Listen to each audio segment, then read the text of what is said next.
তোমার ভাইয়া এখানে যার কথা ভেবে কবিতা লিখতো তার নামটা কি? তুমি এই কথা জানো? জানবো না কেন? তোমার ভাইয়া কোনো কিছু আমার কাছে গোপন করেনি। ভাইয়া সব বলেছে, তার নাম বলেনি? বলেনি। আসলে আমি জানতেও চাইনি। তাহলে এখন কেন জানতে চাচ্ছ? না, ভাবলাম যে মানুষটা রুমির বুক থেকে কবিতা বের করেছে তার কবরটা না হয় না দেখলাম, তার নামটা তো অন্তত শুনি। কবর? হ্যাঁ, উনি তো মারা গেছেন। এটাও কি ভাইয়া তোমাকে বলেছে?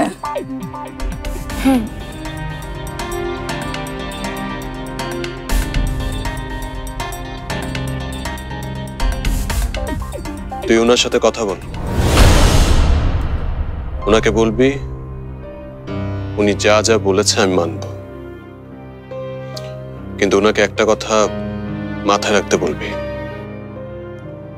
যা যা হয়েছে সবকিছু দায়ভার আমার। এখানে যাতে আর কাউকে না জড়ে। ওনার সাথে কথা বলে আমাকে জানা। রাখছি।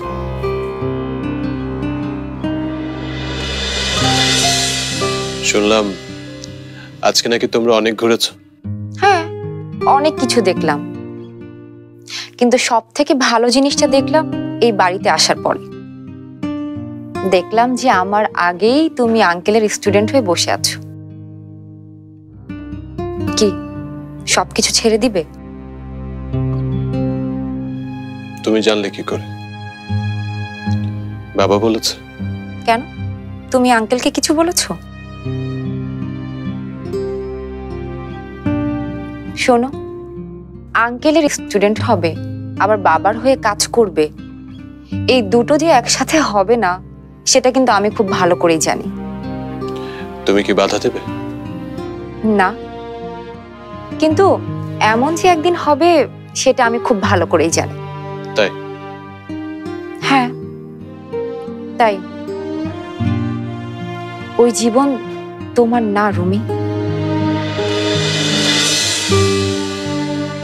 কি করে জানলে?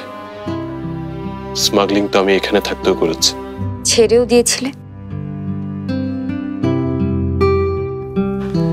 কিন্তু কেন আবার ফিরে গেলে সেটা আমাকে বলবে রুমি।